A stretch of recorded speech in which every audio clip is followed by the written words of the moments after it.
Hey, it's Crumbs. You're lost? How do you not know where you are?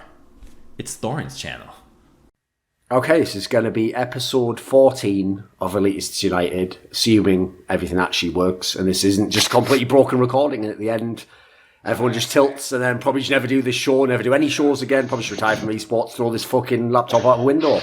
But luckily, it's not a sponsored laptop, so you don't have to mention the brand or any of that sort of stuff. So, right, Veteran, I have to ask you this question, because I've already had, I think literally, at least 2 people from G2 on some of our shows after MSI already. So here's the question I have for you is this going to mainly be focused on MSI's episode? What was your thought in mind for having these 2 guests on? Are we going to talk mainly about the upcoming LECs? What do you want to do on this one? We can do like a split of both. Like if they have anything they want to say about MSI, we can definitely go into that. But then like it should probably be half-half. Okay. I was kind of gonna let you dictate it because that's pretty much what you're here for. So. Yeah, but the point is, like the thing is, personally, I don't find it that interesting to just ask the same questions, even if it's different people. So we'll try and take a different approach to this one, then maybe because maybe what we'll do is we'll do it positionally based for MSI, because I think that would be one aspect that people haven't really got to explore. You know, everyone can say what they think of winning the match, or if it was exciting, or your expectations. Like any player can do that. So Mickey. One thing that I saw repeated a few times was that you supposedly weren't doing any scrims in the lead up to MSI, but then at MSI you played all the games. No one heard any comments about having any injury problems, etc. So can you give us like an update? What was the situation after LEC final and then through MSI? Like I saw on Reddit people kept saying that you claimed to have like read a book that like healed your hand or some shit like that. So you got, and I'm assuming it wasn't the Bible. So can you give us some insight into that? Like, you want to hear the whole story? So. It started back in January. That's where I started having like pain, kinda. And then ever since then, I tried like go to physios and got like massages. And then I've tried having heat therapy and ice therapy, magnetic therapy, dry cupping. And then when I went to Korean boot camp, there I could get an acupuncture as well. And then did any of that help? I didn't really feel any difference, so I guess not. So my guess was, I was just like hoping like one of these things is probably gonna fix it, you know. But after every single one, I just felt kind of the same. So yeah, none of it really worked. And then so there was this guy. A lot of fans have been like giving me Twitter DMs and saying like all sorts of stuff what I should try. You know, their experiences with wrist issues. One of them recommended me like switching mice or something like that. And then one of them just said, "Yeah, I read this book and you will not believe it, but it kind of helped." And I was like, "Yeah, this guy is like full of shit, you know." So it's like I just kept going on with my life, and then like 2 weeks later, like when we were in Korea, I was really really desperate because like nothing really changed. I think, it got a bit better because I didn't really play anything for I don't know how long. Maybe the rest helped or something, but it got slightly better. But whenever I was eating or something, the pain was still there. Like so, when we were in Korea, I was whenever we ate with chopsticks. After like 30 seconds, my hands really started hurting, so I couldn't finish my meal because I couldn't hold the chopsticks. So I either asked for a fork or something. And then after that, I reached out to the guy on Twitter again and asked him if he can tell me the book's name, and he told me, sent me a PDF file, and I read it in the next 2 days. It was like 200 pages or something. It's mostly about like stress and like repressed emotions and stuff like that, influencing the physical pain. And I could kind of see myself in that regard, because there's also like certain personality traits have like higher percentage of having this kind of symptoms, I guess. And also, yeah, I forgot to mention that also my symptoms were really weird. So every doctor that I went to didn't really give me like a specific cause or like a name of the injury or something. Like they just said, yeah, it's probably an inflammation, but we're not sure because we didn't have like many of these cases, I guess. So I was kind of confused. And yeah, then after reading that, we went to eat again, and I could actually finish my meal this time with chopsticks. So I was like, whoa, this is kind of crazy. And then going on from that, I've just started playing solo queue again, and premise is that like I was just kind of afraid that I'm gonna make it worse if I do anything that I like with my wrists. So I was just like not doing anything, but maybe that fear was also something that increased my pain. So whenever I did something with my hands, the pain was like really sharp or something. Okay. So but in line with what you said at the end there, like basically the reason the book helped in some ways, like maybe some of the pain actually was also like stress related, like your mind was like focusing on it, so something along those lines, and that helped.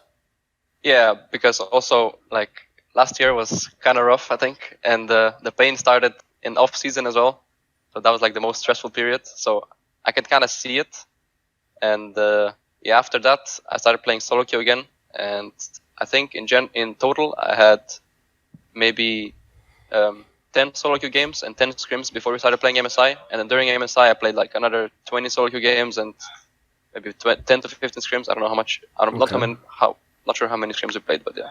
When it came to actually being at MSI, like we already heard that basically, like one of the parts that a lot of people didn't seem to understand in the public is it sounds like almost no teams were scrimming very much at MSI because there was always no time. Obviously, you play pretty much every day except for like I think the 2 days between the playoffs and the group stage.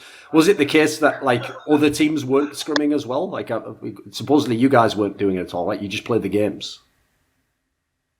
Well, we played usually after like 2 games after we played the group stages. So if we had games early, we came back to the hotel and then played like 2 or 3 games.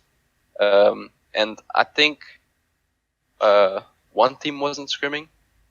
I think all the rest were after group stages games. But yeah, Jankos, do you have Which team wasn't? anything to add?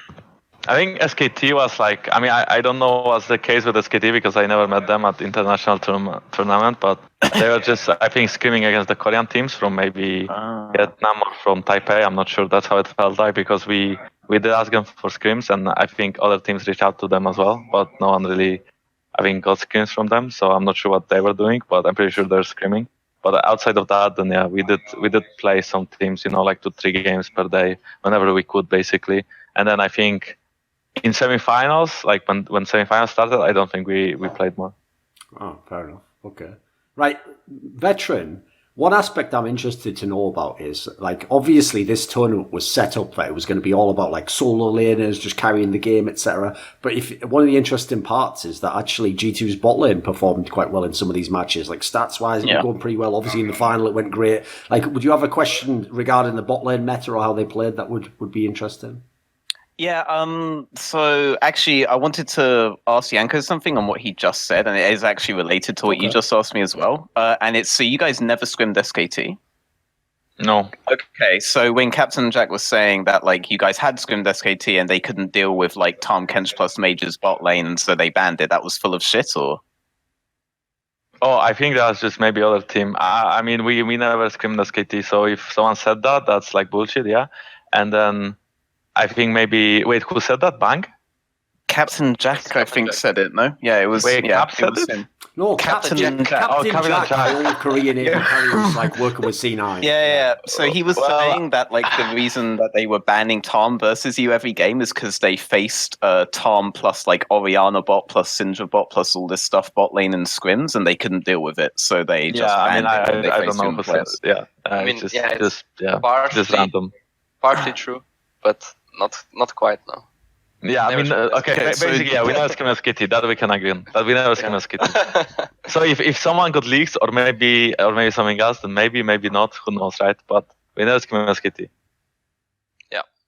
Okay, that's really interesting. So you guys were doing that sort of thing. Like, we saw you guys actually pull out Syndra at one point, and like, well, we can't tell you that, can we? I mean, we did see you guys.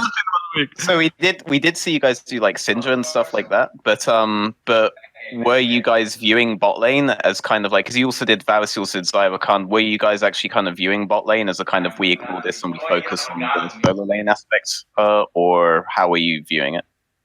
Not really. We just played whatever we felt was strong. So, like, if Zyrakan was open, and usually when we banned Galio, I think on blue, then we just had high priority on Zyrakan. And against Team Liquid it worked well because they didn't pick it themselves, and they didn't have a good answer for it. We just kind of picked that because it was really OP. And then we played a lot of Tam Vars in groups because that was also strong because Tam Vars usually can win lane and are strong in like fights as well. And with mages, usually lane is really free. The Galio Syndra lane was a first time on stage. We never played the Galio with mage in scrims. So, but I actually remembered that Misfits played Cassio Galio in LEC, and I thought, wait, but then all mages should be good with Galio, kinda. So we just kind of first time did on stage, and it was pretty decent. So. Was throwing Syndra bot a response to the fact that they picked LeBlanc? Yeah, we debated them into picking LeBlanc. So we knew from the start that we're gonna play a mage bot. That's why we needed spike top, so we have 80 damage, and then I think we banned Morgana or something. They banned the Morgana. Oh, they banned Morgana. So then we picked Syndra, and then they picked LeBlanc and Syndra, and then we picked Lissandra into LeBlanc. You knew they were going to do the LeBlanc pick when you planned this? Yeah. Okay, see? Suck it, Kelsey. I fucking knew it. Okay, just thank you for confirming that. Thank you for confirming that. I'm going to play... She had a huge argument with me on the last show, but yeah, okay. I'm done with my interrogation point. It's all good. We got exactly what I wanted to hear. Okay. Well, what do you think then, Mickey? Because obviously, when everyone's asked like Perks about this topic, I mean, it's his first split playing as AD carry anyway, so like it's very difficult to know like where he's at, etc. Right? What did you think of the bot lane meta at this tournament? Because one thing I was kind of shocked by was like. I'm not flaming Team Liquid and Doublelift for losing the final, but one thing I think they should be flamed for is how can you be a professional AD carry and have that small a champion pool in a massive international tournament like that? It's not like it's Doublelift's first split. This guy's been playing like fucking 10 years or something. So, like, were you not kind of amazed that your bot lane would have edges and just even in terms of like what you could play? Like, obviously, I think the only one of the other AD carries even played fucking Draven in the whole tournament. Like. Seemed like generally it's kind of whack that you got such a mad advantage in that area. Yeah, honestly, I was kind of disappointed in most bot lanes this tournament because, like, if I look back at 2016 when I was at Worlds, when I played bot lanes, I thought, oh, everyone is so much better than me. Everyone is so insane. And then I thought it's going to be kind of similar this time, but this time no one was really that good. And yeah, also Team Liquid had a lot of champion pool issues, but I'm not sure why because they did play like Zyrokan, for example. They played it in NA. But for some reason, they just they had no priority this tournament. And before they played IG, we even talked to them because we played 2v2 matchups for practice. And we talked like about all sorts of matchups. And we kind of like, we didn't really expect them to win against IG. So we kind of might as well give them some info. So I said, yeah, Zyrokan is kind of OP. And if you like 2-3 the blue, there's really not much counterplay. So yeah, they kind of knew what was coming, but they just had like a really bad response. And yeah, I mean, he kind of only played Kai'Sa and Varus, I think one game of Vayne. So yeah, honestly, I think he should have a bigger champion pool going to international tournaments, and especially if you've been playing AD for so long. So yeah, in that regard, like Luca could play all those ADs and even Draven and even mages. Yeah. So yeah, I think we just had a really big advantage in draft already. He also played Doublelift. Also played Lucian, I think. I guess that's yeah. How do either of you two kind of like take the lead in your bot lane setups, or is it literally just both of you kind of come up with your own picks that are really strong in your own individuals, and then you just figure out the best bot lanes from that? Or does one of you two have like a stronger opinion on the bot lane meta than the other, or how's like that dynamic going? Yeah. So the problem was when they were scrimming in Korea. Okay. Usually I missed all the first blocks because I usually had like appointments in the hospital because for acupuncture. So I missed half of the scrims, and I didn't really have a good idea of what's strong in the bot lane or how the matchups are supposed to play out. So it was mostly Luca saying what he thinks is OP, and like for example Nautilus seems strong in scrims. So I just played like one game of Nautilus in solo queue, and I was like, yeah, I can play it, I guess. And then we just kind of played it, and it was the same with like Galio, I guess. But even though I played Galio before, and Tam Kench was kind of popular as well. Yeah. So yeah, the biggest problem was that I didn't really know what was good. So I was mostly Luca coming up with picks that are strong in bot, and yeah, I was just kind of going along with it. Yeah, so it's the fact that like Galio and Tom Kench kind of became two of your mainstays outside the Desire Rakan thing, and also Pyke, like these things that have really heavy pressure all around the map. Was that kind of like an incidental thing, and you just thought they were really good laners and team fighters, or were you thinking about it in terms of we really do kind of play laning phase out for a pretty long time relative to other teams? These champions are really good in that kind of setup. So for Tam Kench, it was just apparently really OP. That's what my coach thinks. My coach thinks Tam Kench is really OP champ. And man, fucking great. So he kind of put me on Tam Kench 5 games in group stages, and it just has like strong lane. But I felt really useless every time we like team fought. I felt really useless with Tam Kench, and then at some point, it's like so in team fights usually what happened in MSI is I throw like 2 Qs and I eat a teammate and I save that guy, but then everyone else just dies. So like, kind of realized going like through the tournament that more like we call it brawl champs, like they have like they're better in team fight. Like Brom, for example, is the brawl champ. You just Q someone or attack them, and you kind of win the fight. So yeah, we kind of had high priority on Galio going into playoffs because of that, because we felt like Galio is just stronger in team fights.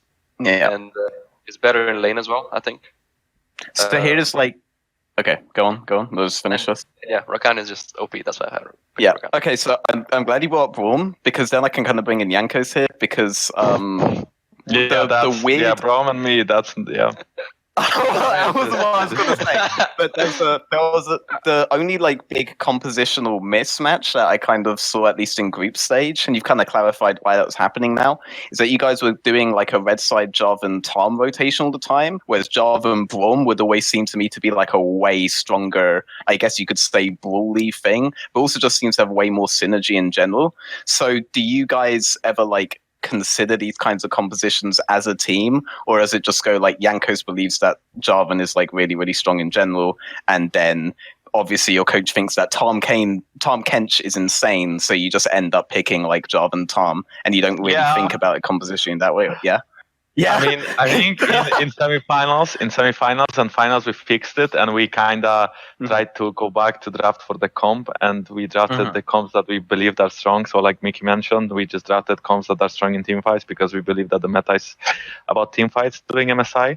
But in groups we had those, issues going on, whereas I would believe that, for example, Jarvan is the strongest jungle, and then we'd also believe that Tam Kench is like the best bot lane pick for us because we can play, both like AP and AD champs with it, and it just has strong lane, and if we get Varus, he can like play like 2v3 lane and stuff. So we were drafting Tam Kench because we believed he was strong, but I think I remember one game against Team Liquid, we had like I think we had like 3 like matchups that were getting like pushed in, and we had like Tam Kench Ezreal bot lane, and I just like couldn't believe what happened in the draft. And then like we did discuss it, and that's where that's where the thought process started before the semifinals. And I think in semifinals our drafts were way better, and we kind of knew what to go for as well, and we had our priorities straight. What is strong bot, what is strong jungle, and how to play the game. Okay. So for you, given that like your laners are basically thinking almost purely in terms of like lane matchup, is kind of what it sounds like. You guys are like, this champion is just really, really strong in general, so I want to go for it. How fucking hard does that make your job as a jungler if everyone is trying to play of like perma priority in this kind of setup? Or was it not quite like that? I mean, it depends, right? Because against like SKT, it was hard because like Teed was really good, right? I mean, he had like some really good games. For example, like his Rek'Sai game in I think the third game when he was like just catching caps like 24/7. But I mean, against Team Liquid, for example, it's not as hard because every game I felt like we had better draft on every lane, and we also had stronger jungle because we would first pick Jarvan, they would pick someone like Sejuani instead of trying to at least like counter it with Lee Sin to actually match the skirmish, potential. So I think I'm fine with that because it feels like my laners are like superior towards like enemy players. So if they get those matchups, they'll win those matchups, and all I have to do is tell them where enemy jungle is, and that's very simple to do as a jungler. Is if you can just invade, or if you can just, you just know, right? It's like the game is not so difficult to not know where enemy jungle is. So you just tell them, and then if he's on the other side of the map, just fucking sucks, and you just take the like they take the kill on one lane, and you win the 2 other lanes. But my laners do like to abuse matchups a lot. Yeah. I would like to clarify that I didn't have a choice with playing Tam Kench, and I was held. So, yeah, and I didn't have choice to play from last year, but and I was held hostage as well. Okay. Actually, Mickey, on those lines, when you played against SK Telecom, so coming into the matchup, that's supposedly was supposed to be where they were going to have an advantage, was the bot lane. Like, everyone was saying, like, they had the best bot lane in the tournament. Like, some people were saying the best in the world, you know, because obviously Teddy's like an amazing player. Matt has a very legendary career. Like, were you surprised at how they chose, like, not just picks, but even stylistically to play the game? It didn't seem as though they really tried to make that as big a strength as it was implied to be. I mean, I thought like they could be really strong going to the first game of groups, but then after group stages, I just felt like they were not that good, so I didn't really expect them to be any better in playoffs, and yeah, they kind of weren't. They were just, they're mediocre, I would say. And then I think Teddy was fine in later stages of the game, but I think in lane they didn't do anything really. Like even the first game, when they played like Ezreal Karma tried to punish Sonateric, I think they were really bad at punishing it. And yeah. Do you think that was on them or on Clid? Because I think Clid pathed really well in that matchup, but like if we're talking like the first game of your best of 5, I always felt that if it was G2 with that kind of draft, then bot lane would have been Dove level 3, for example, when they just immediately go for the map split. Like, do you think it was the laners that weren't really abusing it, or do you think it was jungle maybe? I mean, I think it was both, because, I mean, yeah, they could have dove us, but they could also really denied us so much more CS, because I think we were late to lane because we were leashing. Did you start bot that game, Jankos? I'm pretty sure you were leashing. I'm pretty sure Ezreal died level 1. No, sorry, Sona died level 1. And then I think level 1, yes. And then I think I did start level 1. I started on blue buff, yeah, and you guys left because you were late to lane anyway, yeah. So but I mean, the lane was really hard for sure. They could have just like zoned us off of like minions, but we were just chilling there, soaking some XP. And at level 6, he just E'd in once, and I just E-flashed him, and then he just kind of died when Morgana was like roaming towards bot. And I think Karma could have died a lot more because he was like roaming at bad times, I think. And yeah, and in the first place, I don't think that Karma Ezreal really punishes Sonateric, but just really fucked up. Okay. Right, so Jankos, you obviously historically, like, you've been to past worlds and big international tournaments when Koreans were literally the absolute best, and you know they were expected to win every playoff series, every tournament pretty much. Like, what is actually your take? What do you think is different about now in League of Legends that allows all these what would have been crazy upsets? Like, no one would have imagined Team Liquid could beat IG. No one would think you guys would win the whole tournament. What is different now in your opinion? I mean, I still don't know what happened in the other series, like Team Liquid IG. I still don't know how did IG lose to that, but I mean, Team Liquid had, I think, a really good day, and I think IG had like not the best one. But like for us, I just believe that since there is no tracker's knife and you don't play Sidestone every game, and you actually have to like be really smart about the game, and the game is way more about skirmishes and team fights than it is about like slow game and control, then obviously Korean style is worse, and that's how they played before. And when facing a Korean team in 2016, when I was playing against Samsung in H2K, even though we could get our leads, we could get our kills, like we were really bad on the map. Like we didn't actually know how to move on the map to get a lead, and they would always like push out the lanes, and they would always like basically have wards, and we couldn't really do anything after mid game, you know, because not only we were not good enough, but they were also really good at playing around the map. But what happened when Riot removed the tracker's knife and Sidestone, and like the vision game is way different now, is that the game is like more focused on skirmishes and team fights, because you know that the Drake is better, and like, you know, Nash is super important, obviously, and you have the plates, and you have to abuse lanes, you have to abuse matchups. I just feel like the game is way different than it was, you know, and that allows also more creativity to come into the play, and it also allows just, yeah, overall more fun games. I think there's been like a lot of changes other than Tracker's Knife as well that kind of factor into this. Like the Scuttle change, for example, forces you to have to skirmish much earlier than you otherwise would. Like you are contesting objectives at a far earlier point. And the way that the Koreans normally played with lane advantages, for example, wasn't really to accelerate the lanes, but to accelerate the jungle matchup. But that doesn't matter in a world where rubber banding is a thing. And playing specifically 2 lanes as a jungle style is way better now, given that turret plating is in the game. So like almost everything kind of benefits the way that that everyone but Korea has been playing. And also when you talk about like skirmishes being like a much bigger factor in the game. Now that's basically how Team Liquid ended up beating IG, because after what seemed like 8 minutes spent just around Baron not doing anything on the map, IG seemed to just lose their mind and just permanently group for the rest of the series. So it was really weird watching that series, to be honest. And then Team Liquid always had a better team fighting team, while IG was still going for stuff like on hit Nico. That isn't necessarily good. Yeah, I mean, I agree with that point. I feel like IG in their series, they are a team that skirmishes a lot, and they are a team that normally plays from ahead. That's how I feel, and they always force stuff as 5. And if they don't have a comp for it and they are not ahead, then either they outplay their opponents, and if they don't, they will just lose. And that's what the Team Liquid game felt to me. They didn't really play to their strengths. They were just like trying to force, and Team Liquid was just better at protecting themselves and kind of winning those skirmishes. Do you have to, in this meta, do you have to play into all these skirmishes and fights? Like, do you think if someone did it well enough, is it possible to do a perfect control game like the Koreans seemingly still want to do? Like, do you think a team, if they were good enough, could do that? Do you have to kind of gamble and just take fights and hope you win them? No, I mean, if you don't, Mickey, you can start. It's fine. No, you can go. Well, I believe that it's possible, but it's very hard. I mean, I think you can still play slow style where you don't take fights. You play kind of more you don't really play passive, but you play reactive to the opponent. You just kind of wait for their move and then you react. And that's what happens when you play comps that don't allow you to snowball, or comps that need to scale early game or mid game. But those comps tend to, if opponent is really good, they tend to fall behind, because if you pick a scaling comp and your opponent has an early comp and they don't do anything, then they are just bad, right? Yes. So that's what happened also during MSI, whereas we felt that early game is important, pushing is important, and we need to focus on that more instead of playing a Sejuani game, let's say, whereas we can't really match enemy jungle, or we can't really match those skirmishes.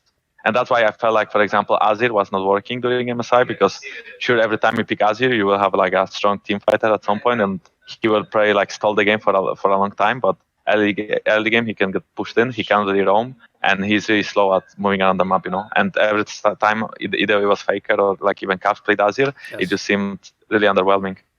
By the way, Veteran, I don't know if you saw, but when we did the episode of Listen Local that had perks on it, I asked him that question, because when we had Caps on, he told this funny anecdote about what happened in the Game 3 draft against SK Telecom, that from Caps' perspective, this is his version. He claimed that it was oh yeah, it's okay to give Faker Silas because we'll get a counter for him. And then the joke was, in his version, he was it got to his pick and he was fuck, what do we pick actually? There's nothing. And then they were I guess you could play Azir, and he was fuck, I guess I have to. Right, but here's the part that doesn't make any sense, Veteran. Are you ready? Because when you hear this follow-up anecdote, you're actually going to think G2's even more ridiculous. Okay. Because the follow-up anecdote is, when I asked Perks the same exact scenario, he was I don't know what the fuck Caps is talking about. We knew the whole time he'd have to pick Azir. That was just obvious from the beginning of the draft. So I don't know what's going on in those draft screens at this point in time. Well, okay, so from jungle perspective, I can tell you that Luca is telling the truth. We kind of knew he would have to pick Azir, but from Cap's perspective, he didn't really want to pick Azir because he would know he would get pushed in, and the matchup would be difficult for him. So I think Caps was thinking of a pick where he could actually do something against Silas, but we are already agreed that mid is lost, and we are just picking Azir and scaling for late game. So yeah, that's jungle perspective. Both of them are kind of telling the truth, just right, from different yes. Yeah, from sport perspective, I agree with Caps here. I didn't have no clue. I guess jungle and they did that, and support and Milan didn't. So the way Jankos describes it, it just feels to me like only Perks was telling the truth, to be honest, but sure. And Caps is just trying to really emphasize how bad this last pick was. Yeah. It did not pay off, did it? So it wasn't a great game, no. Exactly, yes. In general, if we could just forget about that one, that would be great. So, okay. Maybe just some thoughts on the final, and then we'll move on and talk about LEC and all the new rosters and all that sort of thing. So, in the final, Jankos, obviously you haven't been in many finals in your career. Obviously, internationally, you never played in one of these big finals. What did you actually think of the experience? Because the problem is, it was kind of a shit game. It might have been fun for you guys, but it still wasn't a great game to play. It wasn't something epic that everyone's going to remember, the back and forth and stuff. So, what was the actual experience like? Why do you think it was such a bad game overall?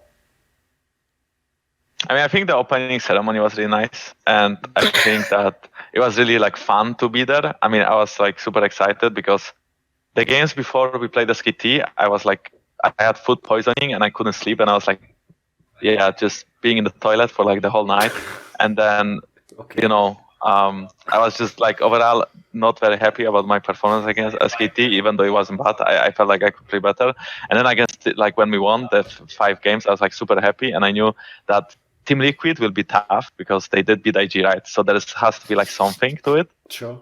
But I felt like our drafts, like first of all, we have blue side, like we choose first. So that's good, you know, because we will kind of start the draft off from what we want, because blue side, in my opinion, was better during MSI.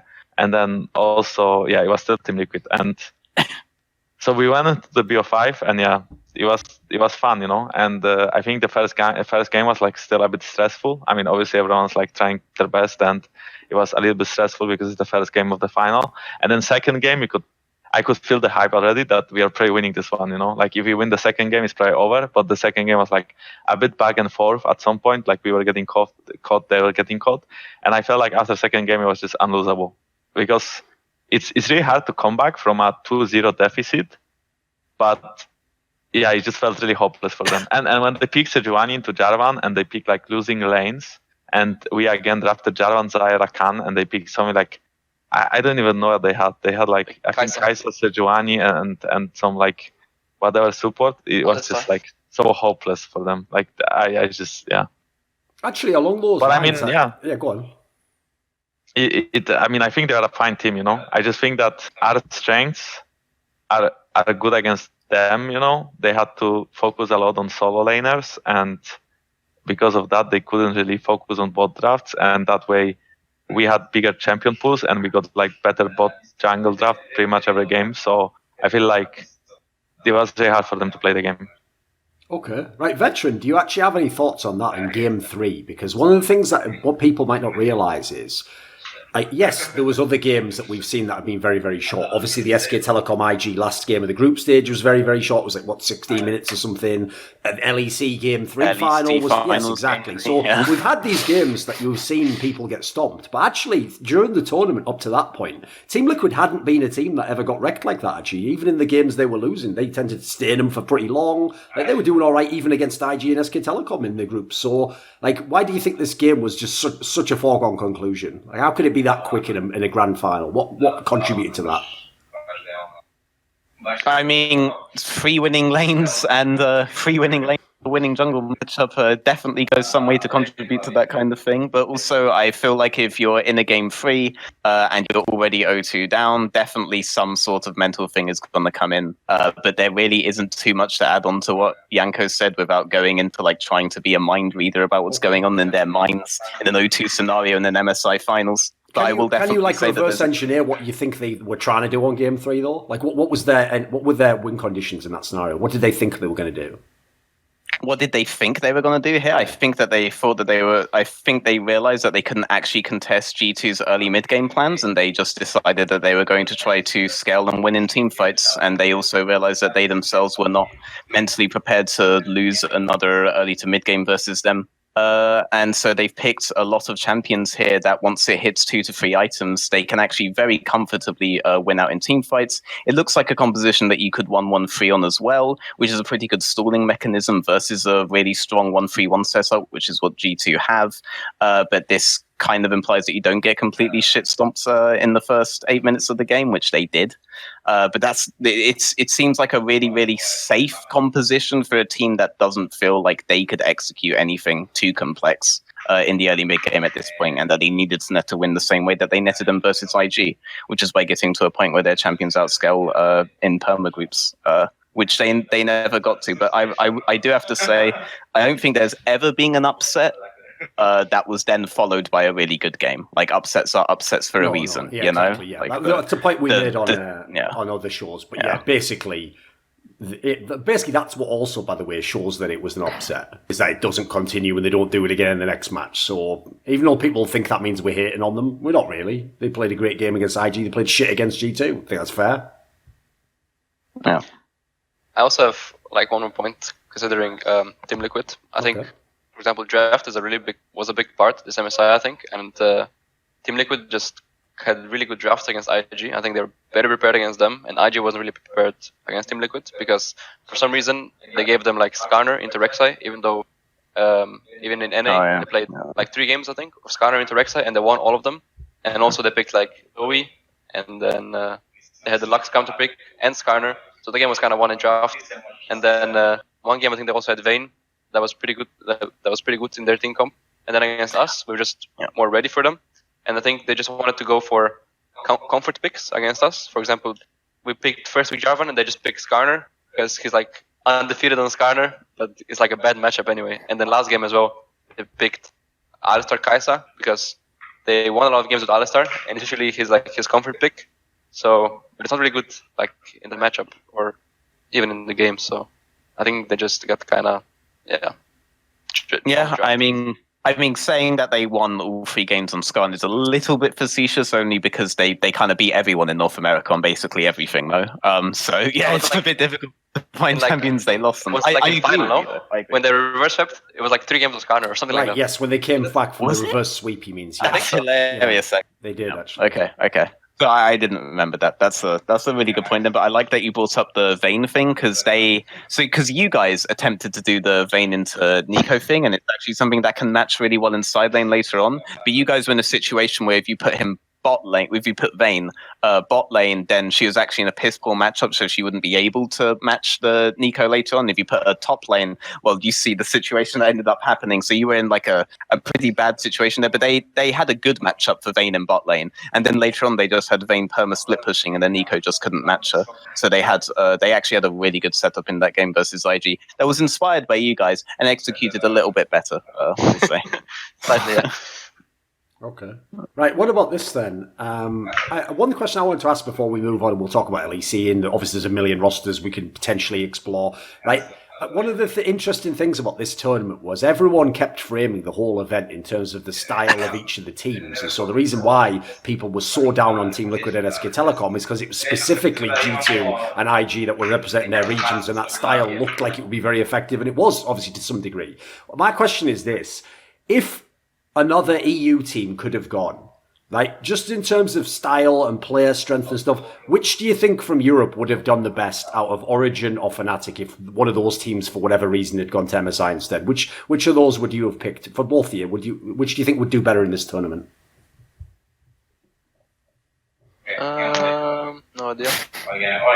I think I would go with OG because I believe that they can play well. I mean, I think OG is like more of a slow team, but I think they still have like this EU style, and they really like Karthus, and they had like a lot of cheese pick with Karthus. I mean, that's what I think, like, because Nuke can obviously play Zed and all those like AD champs mid. So I feel like maybe they could catch teams off guard, and they could do well against, some of the MSI teams. I don't know how good would they, would they actually be, because I obviously consider OG having like worse players than G2 has, like when it comes to laners, right?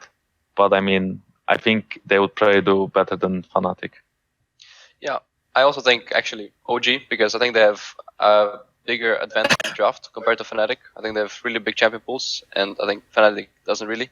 And I think they would probably win most of the games against all the teams except maybe IG. I think IG would probably beat them.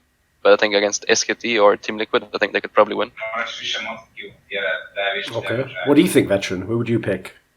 Origin, because Origin understand that setting up for one side of the map does not mean completely sacrificing the other side of the map to hell or whatever, and as a result you're not going to randomly end up with Jackie Love going fucking 10-0 400 CS ahead, or the Shy going 10-0 400 CS ahead and Whippo just like crying under towers somewhere.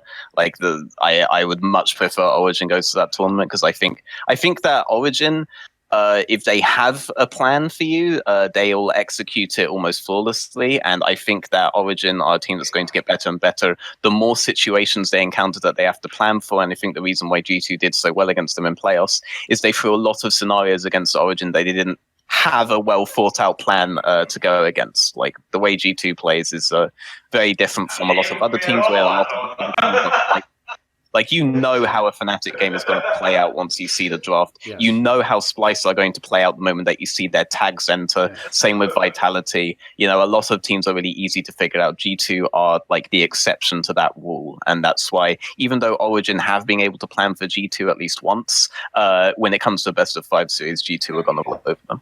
Okay, fair enough. Right.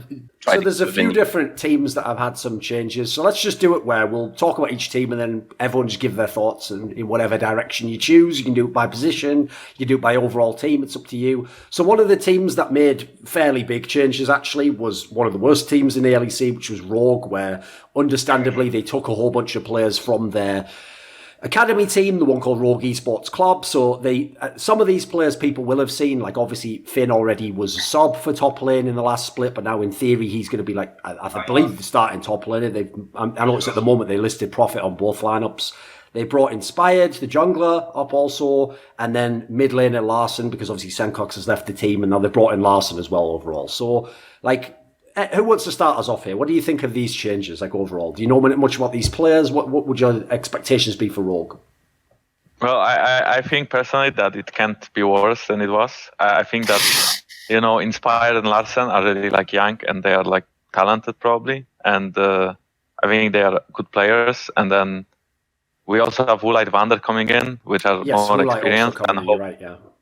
Yeah, and probably, like, they bring, like, I know, like, the team should be more stable because of them. I think at least Vander should have the knowledge by now to, like, kind of lead the team. And then I don't know who will be the top trainer, you know, Finn or Profit, doesn't really matter. But I just feel like just because mid-jung is way better than it was, like, I consider Larsen better than Jankos probably. And, you know, I think Inspired can be or is better than Kikis. And then we have also, like, experienced bot lane.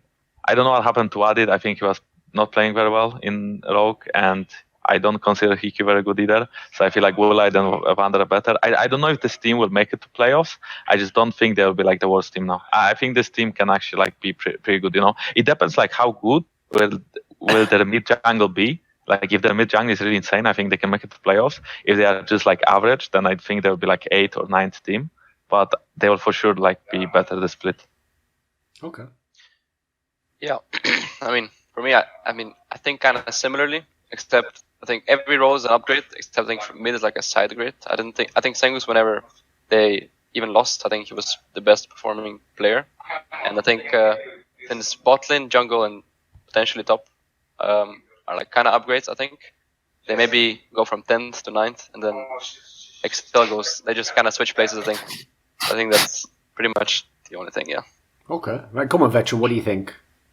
Because, like, really the problem with this roster is, like, obviously, yes, some of these moves look like they're upgrades, but does that actually make the team any better, like, in terms of the league? Well, will they still be one of the bottom feeders?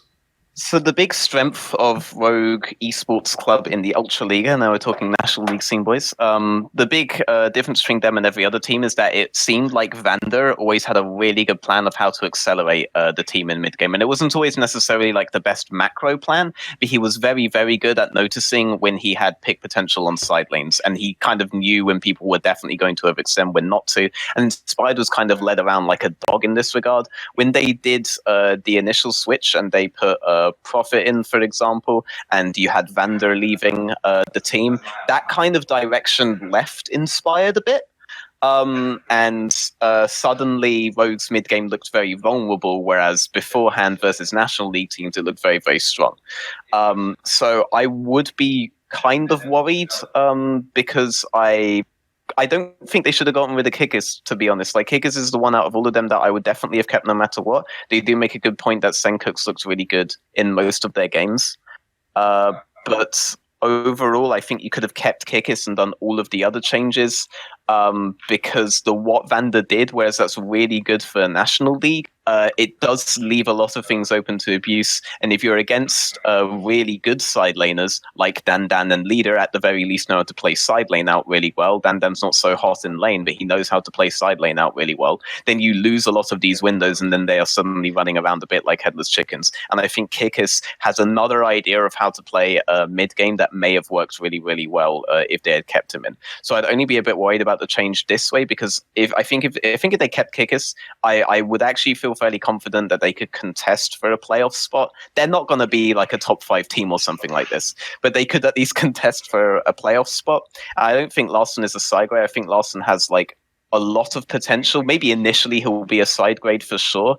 But if you're saying that he's a side grade when all he's done is play in regional leagues and what all Senkux has done is been to the finals of EULCS and gone to the World Championships and all this stuff, then quite clearly I think the ball is in Larson's court for this one. And same with Finn. Like if people were saying that like Finn versus Profit is kind of whatever, but Finn's experience was playing on like NiP and Movistar and Profits was playing in the best team in the world. So I think when it comes to these the new blood, like they typically always end up out accelerating the old blood. Like Mikyx here is absolute testament to that. And if we're calling these people side grades now, then I think they're definitely kind of upgrades in retrospect. The only thing I'm a bit worried about is I think that they maybe could have at least kept Kikis there.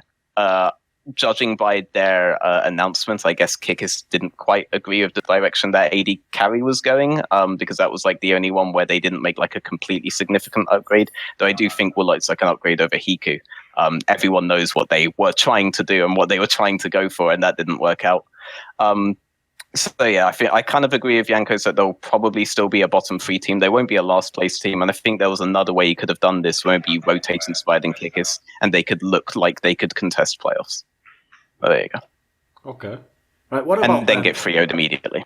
So, obviously, a more interesting team is Fnatic, the team that had that amazing streak towards the middle to the end of the split and ended up finishing 3rd overall.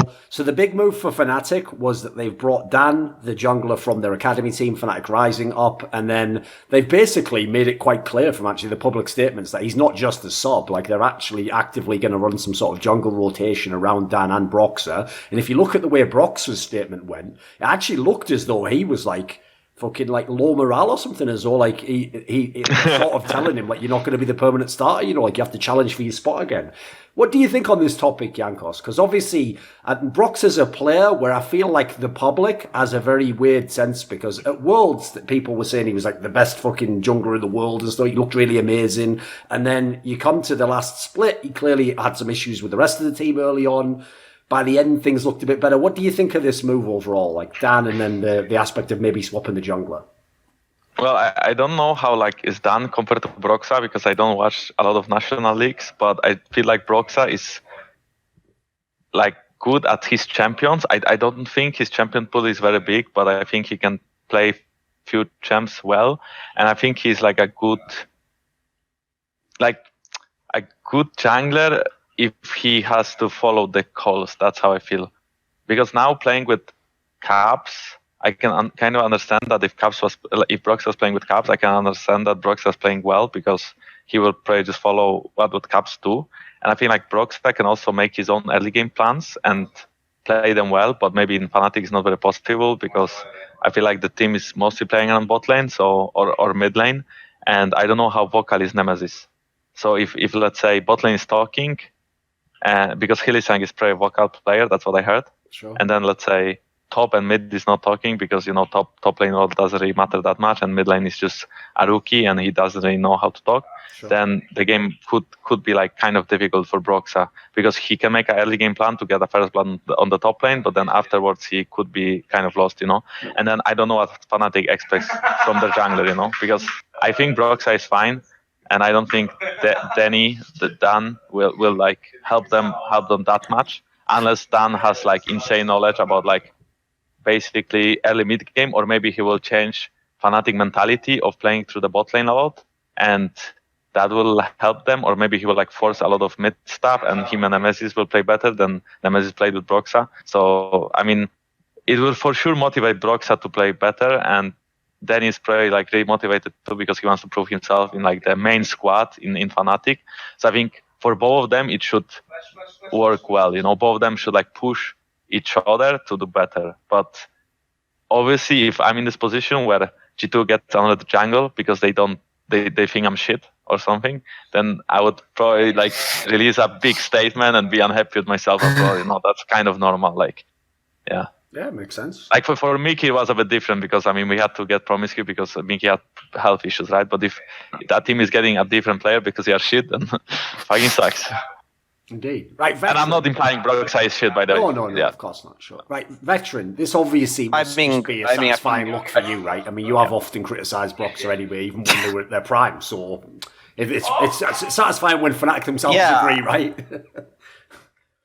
I mean, you have to at least like explain the flaws of the team that you have picked to potentially win the whole split, so that when they don't win the whole split, you can at the very least be like, "Ha! See, I knew that they had this problem all along. See, perfect."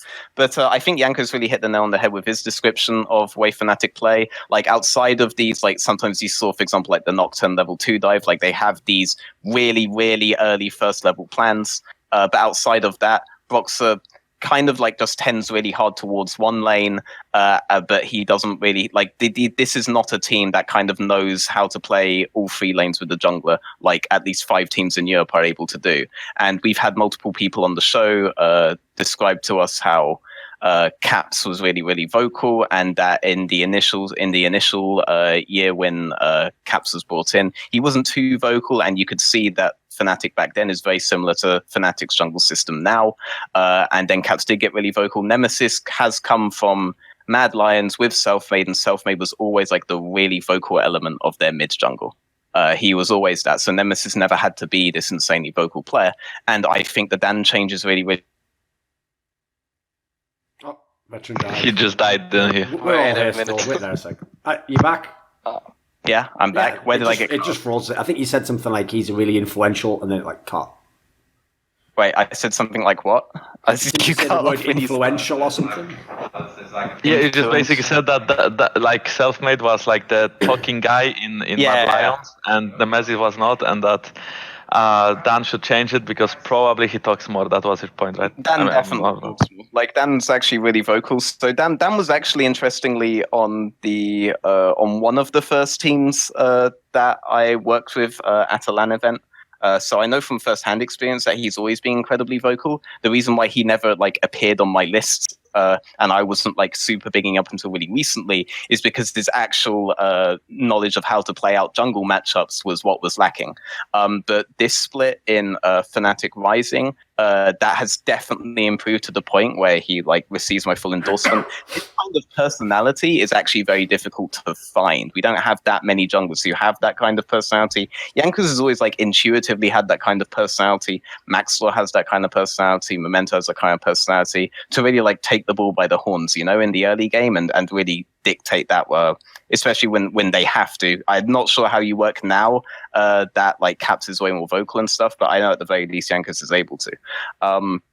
Dan, I know for a fact, is able to. So the fact that he's a really strong jungler with a really strong understanding of jungle matchups now, I think that he's like the perfect fit for that team, and he'll solve like a really big gaping problem that we know that they've had for the entire split. And I think that when this problem is fixed and they're able to play all 3 lanes of a jungler, you'll see performances like Bwipo's get a lot better. Because right now he's stuck on some really bad waves in some games, like really bad waves. And there are some games where he's stuck on matchups that are going to be completely lost in mid game if he doesn't do something now.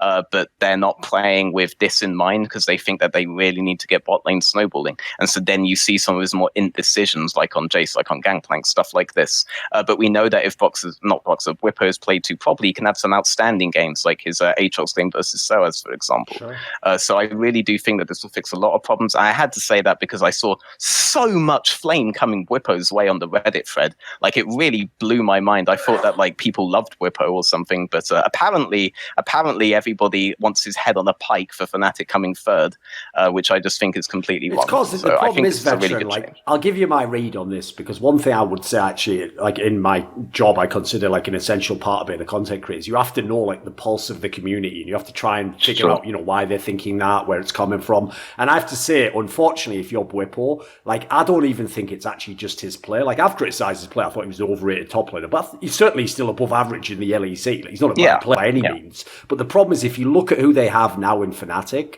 like they're not going to flame Reckless. That goes without saying. Like that ship fucking sailed longer ago than Frodo at the end of the fucking Lord of the Rings trilogy. Like that's just gone completely. And then Hylissang, as we say, is obviously a beloved player.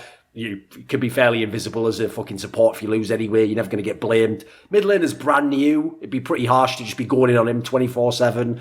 They've already changed the jungler anyway, so there's only Bwipo left. And the fact that like Here's the thing, even though people definitely were fans of him last year, I'd agree, he never really seemed like he was like, had an amazing personality in it, the way people said. He was kind of a bit strange. So I think for whatever reason, he is just the magnet for all the hate. Like, he's just going to get it until they win, sadly.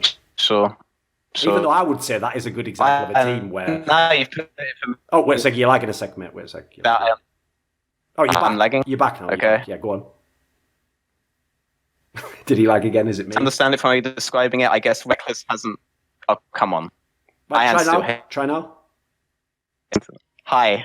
Can you hear me? I think yes so. or no? He can hear me. Yeah. I think maybe it was me who lagged there, mate. Go on, say what you can again if you can. Okay. I guess I understand it when you put it that way. I guess wexz hasn't hit the Bjergsen point where everyone just turns on him because he's the one that's like been there all along or something, you know?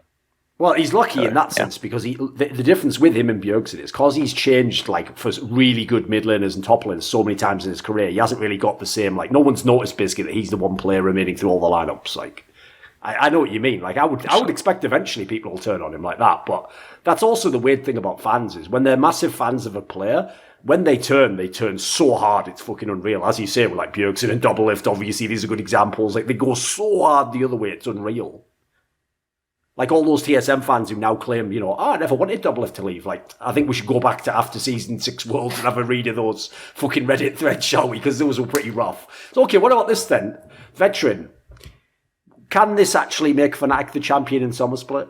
You want to go for another Fnatic pick for me? You want to double down? Ask me this again halfway through the split because it will depend on how OllieJ look. Because OllieJ have always been a phenomenally smart team. And I feel like they're having enough thrown at them that they'll learn from it and that they could maybe start contending G2. Because you're basically asking who beats G2 at this point. And I'm fully aware that was your whole premise behind why Fnatic could win last time, right? Is they were the team that was supposed to be able to beat G2. They had the pieces, right? Wait, okay, you lagged for me. Basically, please repeat that. That was the whole point of last split. That was why you picked Fnatic, right? Because they were the team you thought at least had the pieces to potentially dethrone G2. Yeah, I mean, I picked them. Okay, so I picked them almost out of complete blind faith with Youngbuck that they would figure out a system that would work really well for them. They actually did manage to figure out a system that would work out really, really well for them. And then I thought that they would be able to figure out something about G2. I can't exactly remember what my recommendation was, but I do remember when I was watching the semis and the finals, it's like, okay, this wouldn't have even fucking worked anyway, because you guys had actually fixed that specific flaw by the time we got to that point. But I figured that they had, at least on a staff level and with some of the minds on their team, like Hylissang and stuff, that they would be able to kind of figure out G2 and figure out another system that would take them all the way through. Like, they were always really good at figuring out like a certain style, at least since they got Youngbuck in, that would work out really well for them. And obviously it didn't pan out that way this time. But I think this time now that we've seen that they weren't actually able to do that throughout Spring Split, it's way smarter to just throw it on anyone on OllieJ who do just have like 5 phenomenally smart players about the game. So it's better to just translate that logic to there rather than just double down on something that I was already saying was basically blind faith at a point. Like, they did improve, and they did improve really dramatically. So I feel like I kind of at least get a win there. And I also did predict the top 4 really accurately, just like not the position of Fnatic and G2. Sure. All right, Mickey, do you have any thoughts on Fnatic's change? It doesn't have to specifically be the jungle aspect if you're not that interested or don't know that much. But what do you think of the Fnatic going in to the Summer Split? Well, I think it should be better for them because usually, like, if you get a 6-man roster, usually the 6 member is usually very helpful to the role. And I think also that Roxa was kinda invisible, I think, from when I watched their games, and there was some weak points, but I think mostly if they won games was Roxa going mid. Because I think also Nemesis probably got more vocal at like during the end of the split. So usually they just went through mid with Broxa and then they went towards bot. And then after the bot started snowballing, then they could win games. But yeah, I mean, I think if they kind of expand their book of strategies, I think then maybe they can like contest. But yeah, I still don't think they can really win since we're still here. Book of strategies. At the moment, it's like the fucking room pages on League. They've got three that they do. Like, they need to get some more RP and buy some more room pages. I mean, strategy pages in that book. Yeah. To be fair, it was pretty good when it was working, so whatever. All right, what about... So another move that happened was another one of the teams that actually obviously ended up making the playoffs, surprisingly, was SK Gaming. And what they've done is they've replaced their top laner, Werlib. Obviously, everyone knows him from the past with Giants, etc. And they've replaced him with their academy top laner, Sakura, who was considered one of the MVPs of the EU Masters tournament, one of the better players. And that's, again, one of those ones that on paper seems like a fairly obvious upgrade. Like, maybe we'll start with you on this one then, Mickey. Do you have any thoughts about SK overall as a team? Like, with this particular change, is this a good one? I mean, yeah, it's for sure a good change. I think Werlib was for sure the worst top laner in last split. Like, even though they were like in playoffs, I think Sakura was playing really well, like for a while, and I think it's the best change they could do.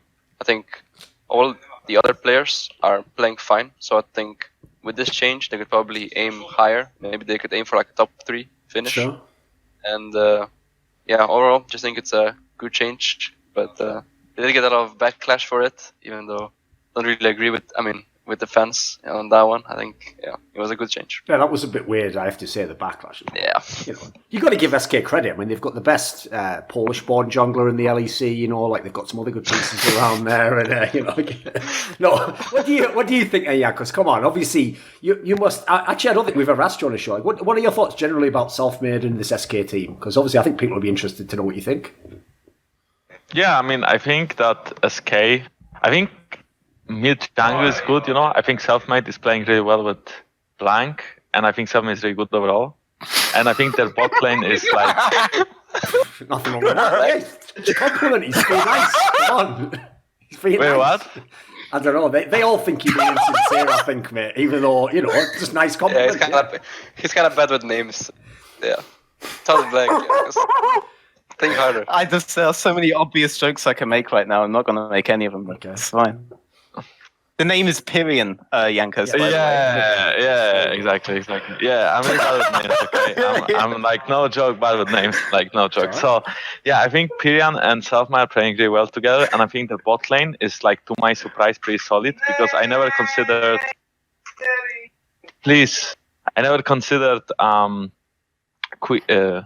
Crown Shot and... Dreams, like super good, but to my surprise, they were like holding their own and even playing well against like certain LAC bot laners. And obviously, like I mentioned, mid jungle is good. So I think only top lane was like not so good. And I feel like adding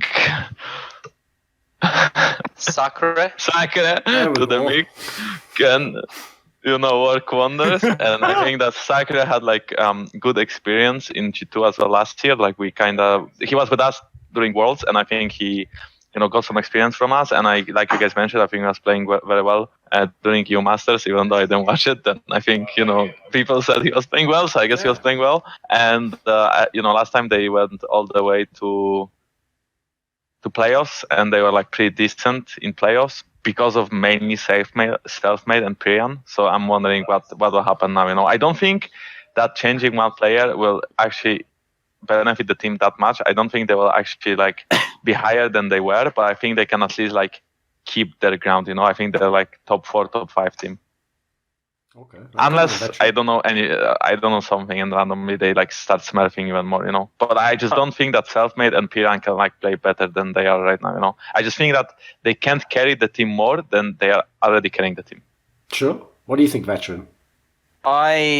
So on the Crown Shot point, I agree. I actually think that the first half of the split for Crown Shot was a bit lacking, whereas you could see that he was actually pretty good in a lot of 2v2, maybe more mechanical situations. Some of his reset timings were so bad that he would solo lose them and mid-game transition off of it. Like he had some really poor reset timings that got a lot better later on in the split, and then you had games that did come down to Crown Shot carrying on a hyper carry, like Jinx, you guys might remember, or Tristana versus teams that weren't exactly like playing for fun. Actually, that was against Schalke, wasn't it? Yeah, that was against Schalke. So I agree with you on the Crownshot point. Like I don't think it was like that surprising because I thought he was the best of the rookie ADCs that were coming in. I think Neon should be one of the rookie ADCs that had come in at the same time. And I think Neon was like a better laner than Crownshot, but Crownshot was like better overall. I think that when it comes to Pyrion, I think he's like a mid-tier mid laner right now in Europe, but I think Selfmade was like carrying like the bulk of it. I do think though, when you look at the Splice games, the big difference maker was Werlib's understanding of what he can and can't do with side lane pressure versus basically any other top laner's understanding of that. And I think that SK lost a lot of leads because Werlib didn't fully understand his limits in these particular scenarios. And I think if you put Sakura on that team, you may even potentially have seen like an SK Gaming victory versus Splice, for example. Like it seemed to be like a huge difference maker in that series. So I think it's a really, really good change. Yeah, I mean, that's basically like Sakura was a guy who I already thought was like really good before the split even started. Like he made my list back then, but he did turn out to be like at the very least the best laning top laner in EU Masters by a pretty significant margin. It's a shame that we never really got to see Yoppa versus him in a best of 5 series because I think Yoppa was probably the only one that would have been able to do so. But then, you know, they had visa issues. Arome probably could have done something as well. But the problem with Splice Vipers is that they are worse than Fnatic when it comes to ignoring their top laner. Like Arome has the mentality of the Buddha, as evidenced by the fact that Tearwolf doesn't have 8 stab wounds at this point in time. But I think overall Sakura is the one that has he's had the most opportunity to prove himself, but he has proven himself as being like a really strong laning top laner. And I think he has a really strong understanding of how to play out side lanes in certain scenarios. But there were games where SK Gaming would just SK Prime, I mean, would just overgroup with Jace. So whereas I think attacking like top lane was the correct thing to do, whereas Sakura is going to definitely give you more leads coming into the mid game, so long as the fundamental way that SK Gaming understands how to play out side lanes is different from SK Prime, then this will definitely be like a really strong upgrade. And I think it is. I think they were leaving Werlib to do his own thing and they weren't just calling for perma groups. I just don't think Werlib understood what to do. So yeah. Okay. Right, and give us. Did I lag out again? No, you're still there. You're still there. And what about okay, I'm good. Thoughts on like what their projection for the team overall is? Because obviously you were someone already who, towards the end of the split, was impressed that they made the playoffs, etc., and that they had a couple of good players. Is this enough pieces now to actually be like a contender? Kind of depends on how the meta goes, because like say that the meta starts shifting further and further towards like a more tanky late game meta overall, then you may as well not have done this change in the first place. That being said, Werlib was never like a guy who really leaned heavily towards like more supportive champions in a way that like Whippo has at least shown that he can. Sure. But I think Splice would just suddenly start looking stronger, and that was kind of like the stepping stone that they could go on. But at the same time, actually, you know what? I think with this change, this looks like a team that could potentially take out Vitality, for example, if they were to meet them in a best of series, maybe. And that's a really tentative maybe, by the way. But if you ask me to look at teams that this team could now attack in their current form, Vitality would be the first thing that would come to mind. Splice is like a meta-dependent thing. And those are like the two teams that you have to be able to beat on a consistent basis before, at the very least, I will consider you to be a good team. Of which only 3 teams have been able to pass that kind of test. So yes, indeed. They can maybe pass those tests. Yeah. Right, one is meta-dependent, and the other one should just be by virtue of how they are. So another move as well that we had was Schalke, who obviously, for the first part of the last split, was looking really good, and then fell off pretty heavily. Obviously, people saw that they didn't even make the playoffs in the end. Right, Mickey, what do you think of this move where they've brought Trick, obviously used to be a G2 member many years ago, used to even be the MVP, according to some people. Not me, but whatever. I don't make the rules. And he's back. He's back. He's playing in Schalke now. After he was off in Korea and BBQ Olivers, then he played in Turkey. Somehow that then leads to joining Schalke. So he's back in the EU LCS, the LEC. What do you think of this team overall? Like, what do you think of the team in general and then this edition? I mean, in general, they were good at the start, but then they kind of fell off, and I think most of that was due to their mid jungle. I think their bot lane still played fine most of their games, and top was okay. So I think this jungle addition is good because I think they can both learn from each other, and I think Trick is just in general really good. From at least when I played against them in the past, seemed really good, and Luca pairs them a lot as well. But I think they could have added someone for mid lane as well, probably. I like someone that they could switch, or something to make it even better. Because I think with this roster they can't really contest as much as the other teams. But I think it's like one step in the right direction, but they need another step, like in the mid lane.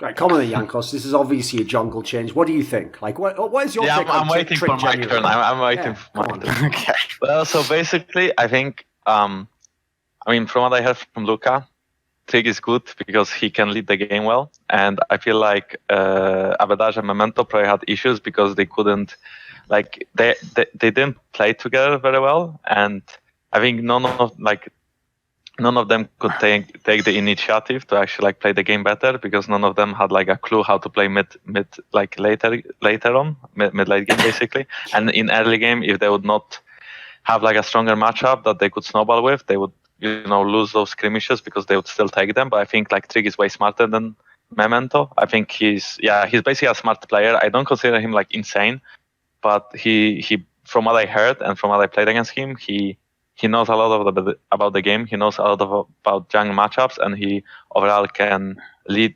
Have a good game plan, But I also felt like in the old G2, he was, farming a lot, and he was not that impacted. Like he was where he was supposed to be, but he was not a really strong early game jungle. He wouldn't like give them those leads. He would play around his lanes well, but he would not create leads on his own. Yeah.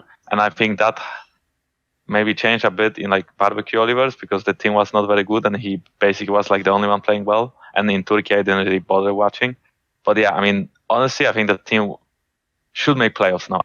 Like maybe I'm overhyping Trig a bit, but I think they should for sure be way, way better because I feel like if Trig is okay, if Luca is right and if Trig is what he's meant to be, he should be a leader for the team. And I think they lacked a leader. And I think the leader was Upset, and I think Upset is not a good leader. And basically, I just think that Trig can actually lead the team well.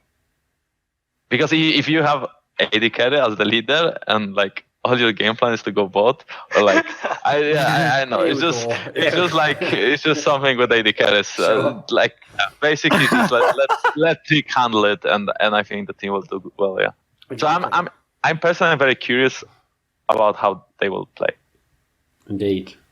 Veteran, what do you think? I think Jankos has hit the symptom really well, that these guys basically only know one way to play, and that is towards bot lane no matter what. But I question whether that's on Upset, because the last roster Upset was on, they started putting him on Ezreal Braum duty, they put Vizichachi on like Maokai Poppy duty, and they just played almost permanently around NateDOhDoubleG in the mid lane. And you could obviously argue that NateDOhDoubleG is way more of like a leader than Upset, so maybe that would be, maybe it's just a case that there was a much louder presence than Upset on the team, and also obviously they brought in Amazing specifically to have a loud presence. But say that they brought in like Amazing specifically to have a loud presence, and that's what changed all of this up. Well, in the spring split before then, they weren't a team that was just purely playing towards bot lane, for example. Whereas every single team Ignar has ever been on has permanently played towards bot lane, including the Barbecue Oliver's team, where this became almost so fucking predictable. Every single LCK plan against them was to abuse this fact. And Trick was with him on there and wasn't able to rein him in that regard. Yeah. And I can't quite remember thinking Trick was like the standout on that team, but that's mostly because I couldn't remember any standouts on that team. It wasn't a good team. It's difficult to stand out on that team. So I'm not sure that bringing someone on who has already fallen for this whole strategic meme is going to change a lot. What I do have to agree with Jankos on, though, is that when he says that like Memento, Abaddage don't really understand how to play mid to late game, but Trick may do. Memento is very good at knowing how to play out early game scenarios, but like basically post 25 minutes, he really doesn't like it. The comms do really start to get cluttered, and he doesn't have a clear direction on how he wants to play the mid game objectives out. Like it, that I can at the very least confirm that is true. And if Trick's able to add something there, then yeah, that could work out really, really well for them. But he's fallen for the Ignar trapping before, as I am now starting to call it. And I don't think this is going to change the thing that's fundamentally made Schalke an abusable team. Maybe they'll have like a really good early start again, just because, honeymoon period and stuff. But other teams are making pretty good upgrades as well, and they have to compete with those. And I think other teams' upgrades are attacking the places where those teams are weakest. And I don't think this upgrade attacks where Schalke is weakest. Maybe they do make playoffs, but then we're still talking about a team that a lot of people were trying to hype as like a top 3 team that just barely makes playoffs, Right, along those lines then, let me ask you this. Is, as you said, the bizarre thing about this move is it doesn't really seem to like overall address all their issues. So like, is there even a world in which this actually makes them worse? Because at least they did have a lot of early game leads when they had Memento. Like, yeah, they weren't able to do much with some of them. Certainly they showed some flaws there, but that was an advantage in a sense, right? I mean, I'll just say very quickly that like I'm not sure this would make them worse. I think this would make them stagnate, and then relative to everybody else, they will become worse because they will not be like because everyone else has upgraded in a manner which actually attacks their flaws, or at least most teams have, and these guys then haven't. So these guys will just stagnate, and they could potentially make them a lot worse. Yeah. On the flip side, maybe they. Isn't really a flip side. Well, I guess Excel gives them 2-3 wins, so I don't know. Like I'm not very enthusiastic about this. Like the most you'll hit is playoffs because they were barely scraping playoffs beforehand anyway. And if they do hit playoffs, I don't see them making a deep run at all. Oh, by the way, just because I forgot to ask earlier, we were talking about Rogue, so anyone can answer this. It's like, if they're adding Woolite, I have to ask the question, right? I haven't watched Woolite play in years, obviously, because he hasn't been in the LCS for quite a while now, but he's been off in all these like challenger places in other regions and stuff. Is the problem with him as a player, obviously, is he became a meme, and as soon as you become a meme, it's very, very hard to shelf that. So, is he still a meme? Do you know anything about this, Mickey? Is Woolite still a meme? Does he still think he's like a melee AD carry or something?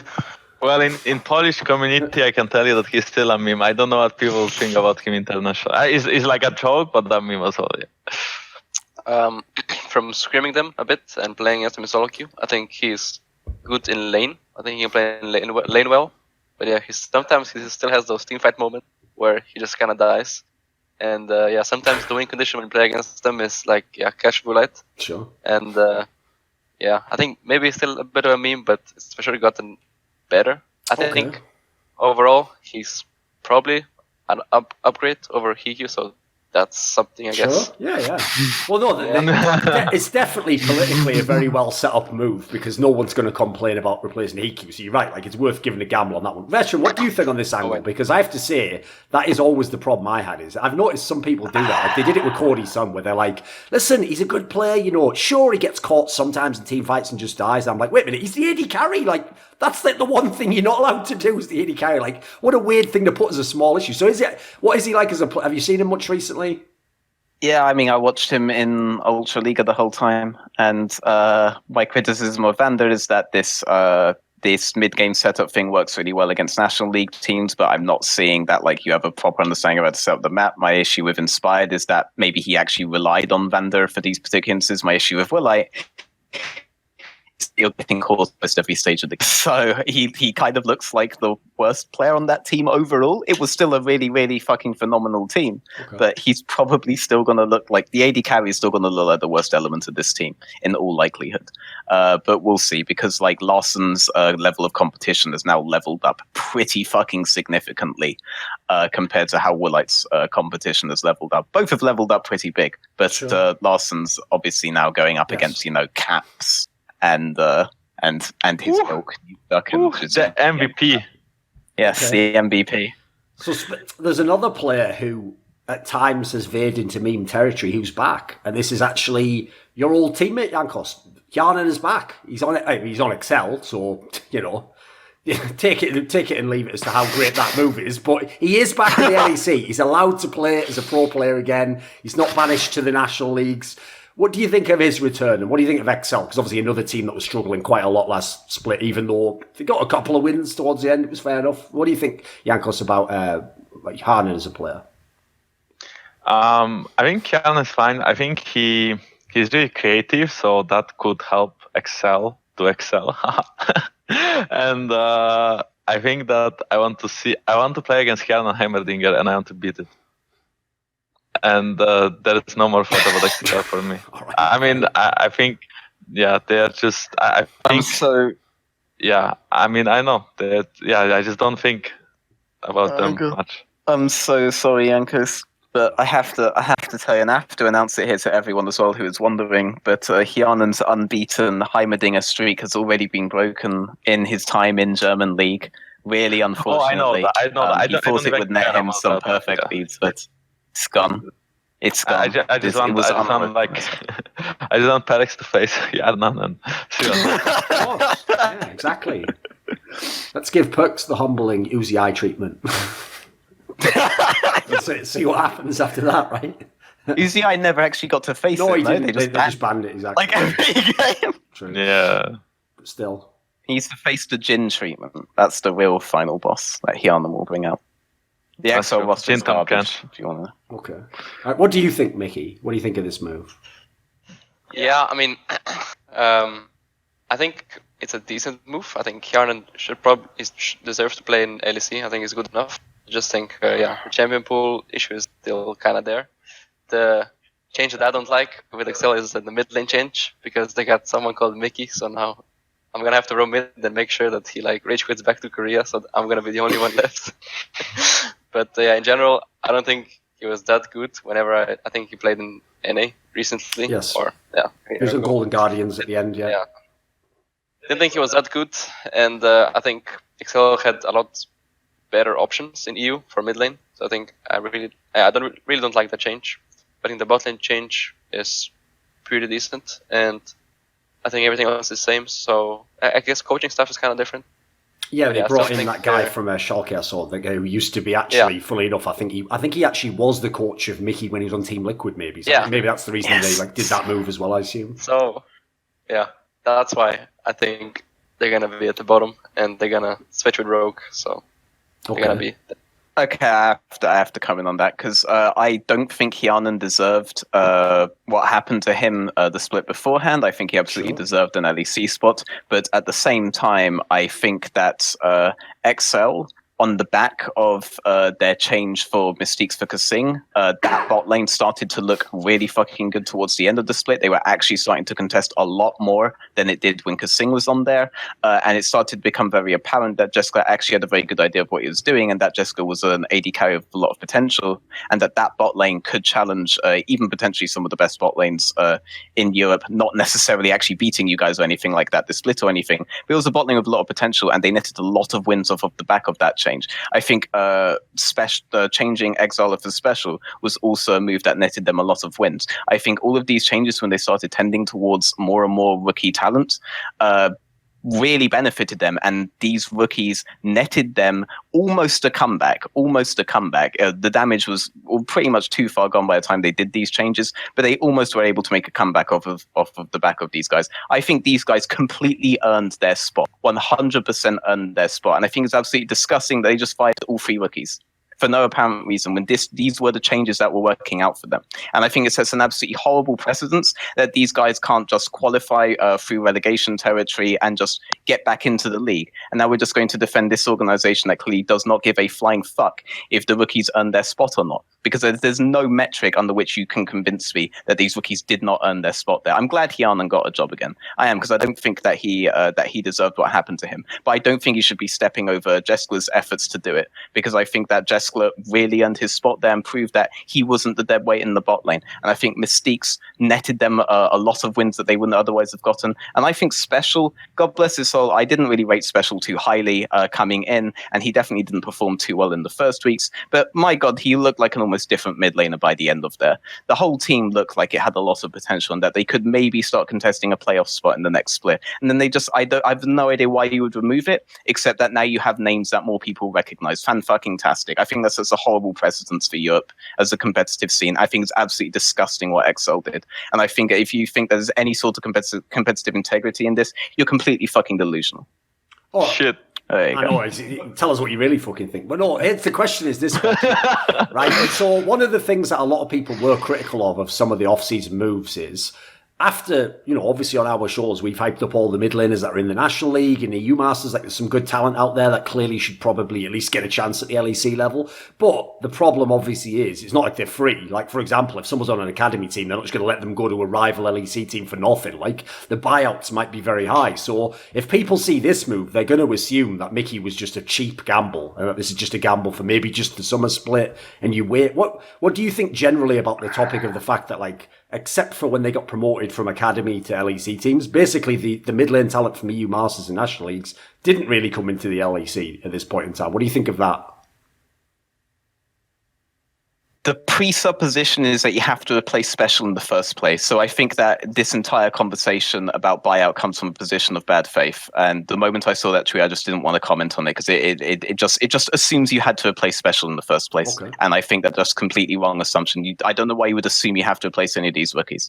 It just comes from a position of completely bad faith. And yeah, this is the closest I'm going to say to. I'm not going to dignify that question with an answer because this whole situation really pisses me off. I didn't like what franchising what did. What do you think then, more abstractly, about LEC generally, though, with the fact that, like, obviously at this point, that talent is not going to get its chance yet. Maybe they do next year, but they're not going to for the summer split. Yeah, this just benefits. Yeah, this just benefits orgs and punishes real talent that could be rising up. Like every single year since H2K first joined the league, we have had a rookie team go to Worlds. Mikyx was on one of these teams. Like every single year we have had this, and they have removed all of that so orgs like Excel can feel a lot more comfortable. I would much rather that these orgs get punished, like orgs like NiP. NiP were the old equivalent of Excel. They got immediately 3-0'd when they tried to contest their spot after dumping like 12k into a has-been in Nagne, for example. But all of these restrictions are removed, and this does not benefit the up-and-coming talent in the scene at all. And anybody who thought that this was going to benefit rookie players has just drunk the Kool-Aid. Like that's what I've always thought about this change. There's no protections for rookie players in this scenario. You are incentivized to go for brand name players because you can make money out of them, and you do not have to fear that Leader or a Romer or Yoppo or any of these guys is going to come and remove your spot through pure talent because they have removed the necessity for talent to get into the league now. Why do you think the worst thing that could have happened for North America is that they upset IG, because now North America is going to think that their attitude towards talent is actually the correct one, when this has been what has systematically made that region almost unsalvageable for a long ass time. And now they're going to continue to think that might be the right way. All right, then. I mean, so, we're going hard with the fucking rants at the end of this episode now, aren't we? Fucking hell. Do you have any thoughts? I didn't. Yeah, I mean, it pisses me off. I didn't really mind the franchising change because in my mind, I thought if you were good enough, then you're gonna get picked up regardless. So it's like like in my case, for example, I got picked up. I didn't go through like Challenger Series or anything. I just played Go for All tournaments, and then randomly I played solo queue, and then I got picked up to Splice, and that was like my take on it. I didn't think it was that bad, but I can see your point, yeah. I mean, yeah. Basically, Veteran's point, which I kind of agree with, is like, you are right, Mickey. Like, if you are like the best talent in the league, you'll be fine. Teams will still understand that and recruit you. The big problem that Veteran's basically pointing out is like, if a general manager of a team makes a bad choice, like he goes with, a washed up name over someone who's like actually way better but doesn't have as big a name, the problem at the moment is, if that player also, there's no other spots in the league, you can't like prove that you were wrong, basically. They're just going to get to be like, oh, well, it worked out how it did. But it's like, if you look at the way it is overall, like if every team could just pick these players up, or as he said, they could come through promotion, you could just absolutely outright see that like people who were underrated could still force their way into the league in a way. Whereas at the moment, the problem is a player who is like unknown at the moment, we're saying that about players in the national leagues because obviously they're not known like internationally. If you don't have the name, then basically your only way into the league is you have to hope that all the general managers of the teams understand how good you are and scout you properly and know what you do for their team. So if you don't, I kind of agree, you're in a tough spot. I don't really know what you... Like, the best example is probably Hiku. Like, the idea that all the GMs in the league looked around all the talent and were like, right, Hiku's got to be an LEC player. That's like that, that's one of those ones where we should be able to laugh at it and be like, what was Rogue thinking? But they didn't get punished for it. All the players that could have been better than him were off in the national leagues. Neon is still not in. And, Neon isn't that liked by a couple of players. I know that for a fact. But that wouldn't fucking matter if Neon could just brute force his way in. That's why it didn't matter for Jizuki. That's why it didn't matter for Attila, because they could just brute force their way in and then go to the World Championships because they were good enough to do so. But you don't have these kind of protections now. Biases really fucking matter. The way that the community perceives you and the way that players perceive you really fucking matter. You can no longer just find, your pocket and rely on your talents to get in. And who chooses the people who do the scouting as well?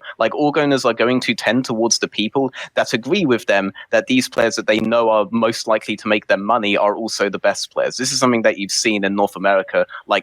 These guys have 5 coaches, 3 scouts per team, and they can apparently barely ever find rookie talent to the point where you have 2 people fighting over Rookie of the Split award. Are you fucking kidding me? These people just aren't doing their fucking jobs. Of course they aren't, because why would the owners hire people who are doing their jobs and telling them this completely random no-name guy in Arizona is actually the next big thing? The fuck is this guy? I can just import Impact for 800k and still make a couple of million off of his branding. What the fuck? By the way, is that all the big roster moves? Or did I miss one? I think that was pretty much all of them, wasn't it? You guys are starting the boss, right? Well, I personally forgot about Mikyx. To Excel and stuff, and I wanted to add that at the end of the split, it felt like they only could trust Expect and Kadral to play the game, and they shifted away from mid and bot. And I feel like with the addition of Mikyx and Hjelnan, they should again have the honeymoon phase where they will play the whole map, and that could improve the team. But regardless, I do think we did cover everything. Yeah, all right. Is there anything else, Veteran? Is that it? I can't think of any of the roster moves, but I feel like we have missed something. I guess there are rumors about Vitality, but no one knows. Oh, the rumor obviously was would Forgive and join Vitality or some shit, but then apparently that's not going to happen. So that came from your house, actually. Perks is apparently the source of this whole rumor on his stream or something. So that's how next level Perks is now. Now he's using fucking Skype groups to stop people getting onto teams. In the past, he used to do it to get people. Fucking hell, this guy. Riot should just delete Skype.exe from every player's PC. It's the only way we can be safe. It's the only way we can have a league with just integrity, where normal men choose their own fate, not this tyrant who's just fucking running the whole league at this point in time. These guys all know, they just fucking join his team when he tells them. This is how next level Perks is. I thought originally he was the godfather of the whole scene running the thing. And then he even, looked like cause Fnatic overtook them, it's actually Fnatic. And he was like, no, it's just that Caps guy. If I get him, then it's me again. He's like, right, I'm running everything again. So at this point, if you're out there, Perks, please let good players join the LEC. We just want to see other players play as well. They can't all only be on your team. Please, just let us have some. Let us have some, for fuck's sake. He's probably the one who called fucking Excel and told him to get Mikyx. He probably told him, he's my hot tip. I think he's pretty good, actually. Fuck that. Especially guy, he's not even good. I think they misunderstood in Excel. Yes, there was two. Yeah. But I really hope that Forgiven does play in the next year or so, because I really love to play against him. Of course. Because last time I got to play him was 2016, and it was quite fun because he has a big reputation about being the lane kingdom player. Well, people always said, right, Mikyx, that you were one of the players they wanted to see him play with at some point in his career. It would seem like a great pairing in the bot lane, right? Similar mentality. Yeah, when I played them last time, it was I think we were kind of even, but he still thought that we were really boosted and that he owned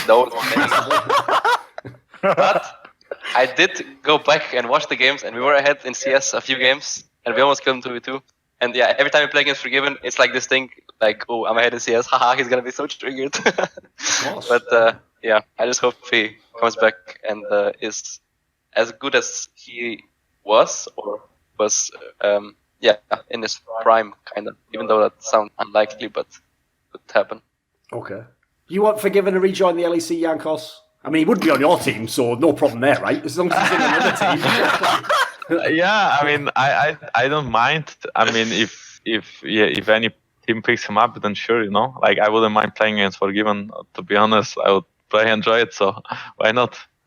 Exactly, of course. Right, this video was kindly supported by Wendelful, Butt Pounder 420, Dean Tanglis, Andreas, Snazore Westerlund, JDubs, Chi Mao, Daniel Olivar, OllieJ, Tobias Bernasconi, NateDOhDoubleG, Alexander Rao, and a special thanks go out to Jerky's Minion, weixz, don't know how to say that's like a Chinese name, and Max Laine. Do you want to suggest a topic or a guest for some of my upcoming content? It's going to be a big feature in the next few months for me. Well, my Patreon, that's a feature. Do you want to ask me a question in my monthly AMA? Would you like teasers for my upcoming content? Find out who the next guests are. Maybe you want to take part in that monthly donator discussion with me. Well, if you want any of the above perks, put your money where your mouth is. Support me via the Patreon link below and join the Scrilluminati today.